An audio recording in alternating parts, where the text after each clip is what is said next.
What's going on YouTube? It's Jacob with Total Barber and we are back with a haircut tutorial. I'm super stoked. One of my favorite videos to do are haircut tutorials. And this video is a little different because this client is a good friend of mine and I want to kind of show his testimony in the beginning of this video. So I will throw up the time when the actual tutorial starts if you want to jump ahead, but I hope that you'll stick around. It's only a few minutes and watch his testimony. Most of you guys probably don't know my past, but I've gone through a lot of things to get me to this point, to get me to the point where I can pursue barbering. My dream that I've always wanted to do was this trade. He played a huge part in doing that. He is the executive director of Loving Hands Ministries, which is a drug program for men. It's faith-based, and I spent almost 3 years in that program, and if it wasn't for that program, I honestly don't know where I would be right now. I definitely wouldn't be a barber, and who knows? You never know what could happen. So if you are struggling with anything or you know somebody struggling with anything, I will leave the website to Loving Hands in the description. Go check them out. They take people from all over the nation. So it is totally free of cost. They don't charge anything whatsoever. So stay tuned to that. In this video, I do a bald fade, kind of concord. If you are new to my channel, here at Total Barber, we do anything barbering. We just love barbering, from haircut tutorials to product review. If there's a barber show that I'm going to, I will take you guys along with me. So if any of that interests you, I encourage you to subscribe. I hope you guys give this video a thumbs up. And to all of my subscribers, thank you so very much for the support. I really appreciate it. That being said, let's jump into this video.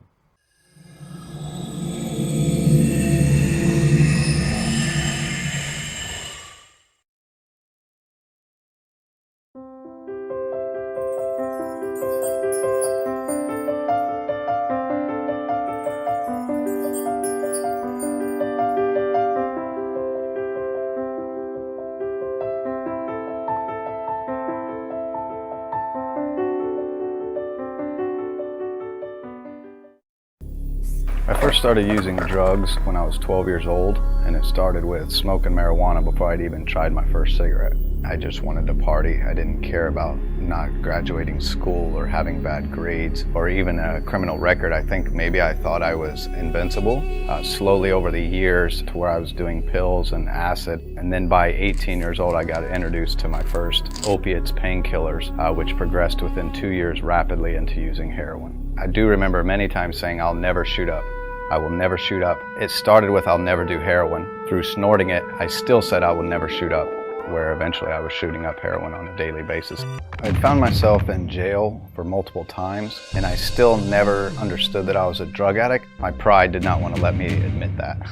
In 2009, I had been saved for 2 years, but fell back into drugs and alcohol. And I came to Florida and I saw Loving Hands at a church. And I realized that these guys that looked very cleaned up, like, wow, they have the same story as me. And that gave me hope. And I went into that program. But as I surrendered my life, I realized that it was no longer about me and my life and what I wanted to do with life. It was about surrendering my life to Jesus. And as I surrendered my life to God, this program taught me to walk free from addiction. Loving Hands Ministries is a 2-year program for men with drug and alcohol problems. It's a faith-based program centered around Jesus, but it's men that have come to the place of realizing they're at their rock bottom. They're entangled in addiction, and nothing they do, no matter how hard they try, they can't get out of it. And they come to us, and we're able to help them get set free from the addiction and learn how to walk this thing out so that they don't have to worry about going back to jail in 6 years or dying from a drug overdose. July 22nd, I will have been drug-free for 7 years. having an experience with addiction, it helps people that are stuck in addiction be able to relate a lot better. There's someone that they can come to that's been through the addiction, that's shot up heroin, that's been on the side of the road, that's sold all their stuff or stole from their family. It gives them that sense of, wow, there is hope for me. And that's one of the things I'm also proud of in life, is the fact that every day that I wake up and every day that I go to sleep, I know that that day I've helped a lot of people continue to live a life free from addiction. And so it gives me fulfillment, and a fulfillment of the purpose of my life that I feel all of us as human beings have that desire for, a purpose in our life. No matter how deep you are in addiction or how hopeless you feel, there is hope. I'm living proof that there is hope, and I didn't expect to ever come to that place. All right, let's jump into this haircut. This is a mid-bald fade, I would say, with a slight contour. Good friend of mine. I think this hairstyle fits him perfectly. We've been through so many different haircuts on his head. It's been crazy, but we finally narrowed it down to this one. So, as always, the first thing you want to do is set in your bald line, and you can see I tried to start above the ear instead of starting where his hairline was, and that's just to measure each side out. So if I know how high I'm going to be on the ear for the next side, it'll be easier for me to get everything even, as I'm doing here.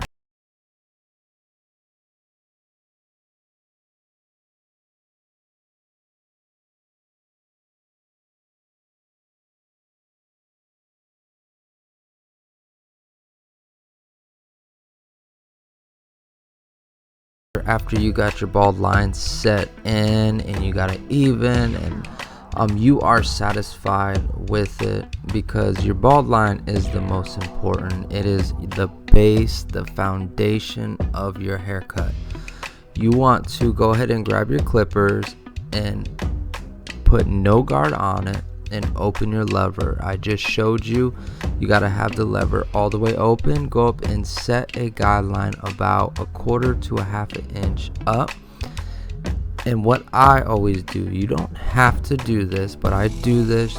I just feel like it works for me. It's faster, and I also don't lose my place. Is I take the line out right there. So on this side of the head, I'll set the guideline in, and then I'll go back and play with my trigger and take the line out. Now I'll go to the back of the head, do the same thing, set my guideline in, and then I'll go back and take the line out.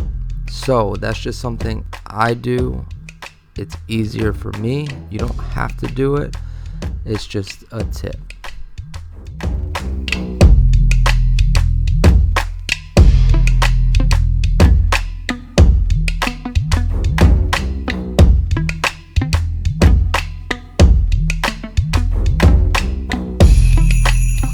Alright, so now after we are done setting our first guideline in and taking that first line out, because that line is the most difficult one, you want to grab your one guard, lever open again. You always want to start with your lever open, and I cannot stress this enough.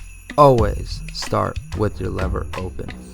Go up about an inch now, because now you have room to play with, and now that you got that first line out and you're not chasing that line, you know exactly how much room to play with. It's going to be a lot easier to fade no guard open into the one. Now after I go up and set the line in, I close my guard as I just showed you there, and I'll go back and I'll soften that line up, because eventually, as you'll see, we'll go back and hit that with the half guard, and it will take it right out. It helps. You don't have to set a guideline in with the half guard. You're basically skipping a guard, and it just saves you time. Alright, now that we're finished with our one guard, you want to take your 1.5. Now, most of the time, this is the last guard I use. 1.5 open. Again, start with your lever open, and then go straight off the ridge. Don't dig into the hair. You want to go straight up. and that'll create that nice square look that you want. Now, if your client's head doesn't look right, you can always go back and bevel the edges of the ridge with your shears, and but I suggest never ever dig into your client's head.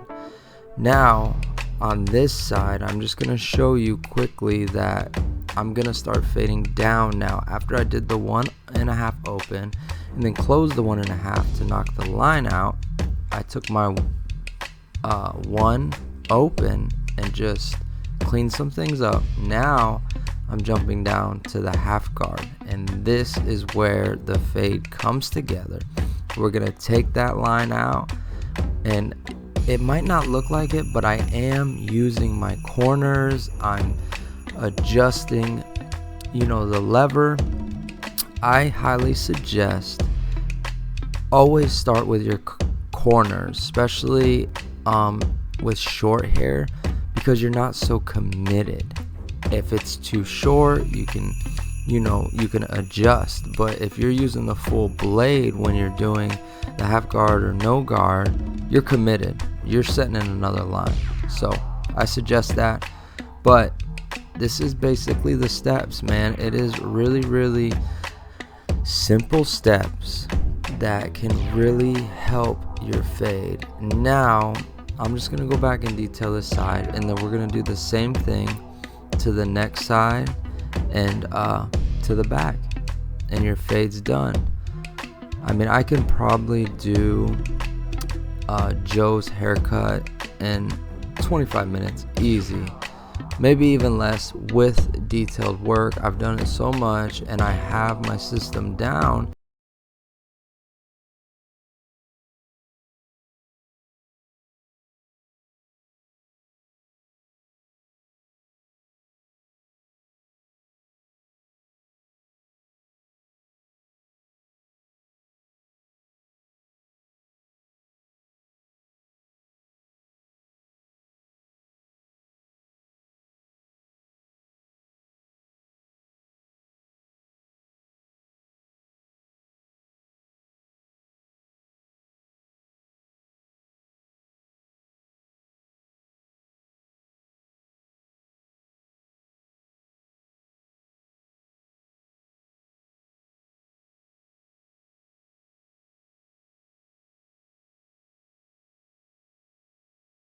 Head was shaped on the back part of his crown. It would get real puffy, and within a couple days of his haircut, he'd have these little, just the way his hair lays, it doesn't necessarily lay back here, it poofs out. So back here I kind of have to dig in. It's what he wants, but I still try to make it to where his profile, it doesn't look like it's square when you look in the front of him, but when you look to the side, his profile, the back, it's not too rounded into the front. So that was definitely a tricky thing. I just wanted to be able to trim off the hairs that were poofing out.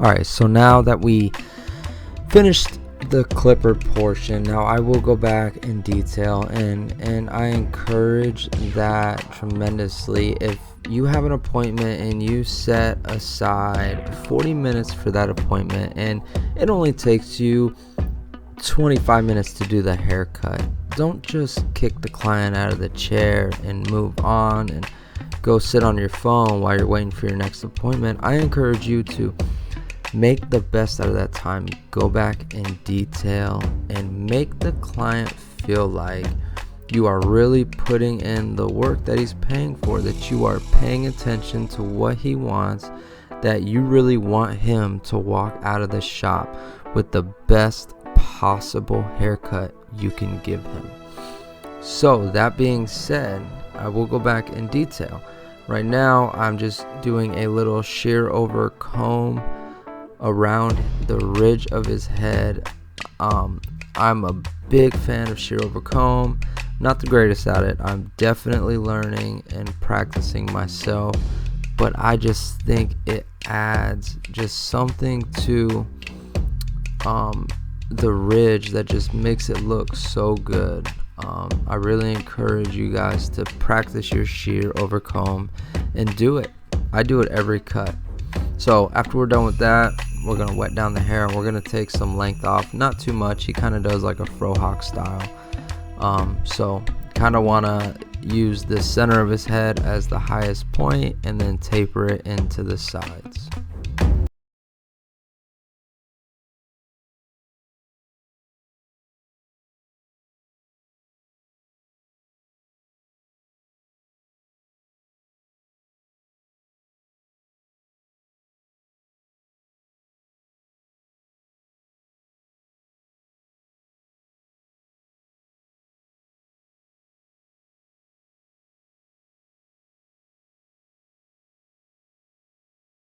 So I did do shear over comb while his hair was dry. I like to do after I go and cut it with shears and I cut the sides down. I like to go back and do some more shear over comb just to clean it up. Like I said, if you are really detailed, your clients are really gonna see that, and it will show by them coming back, but also by your tip. So I encourage it. So now the cut's basically done.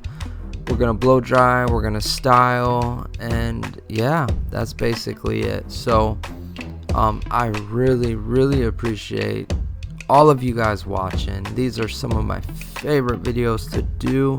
I really think that we can help each other grow in this industry, help each other learn and continue to learn. I don't think there's anyone who has arrived. I don't care how long you've been cutting.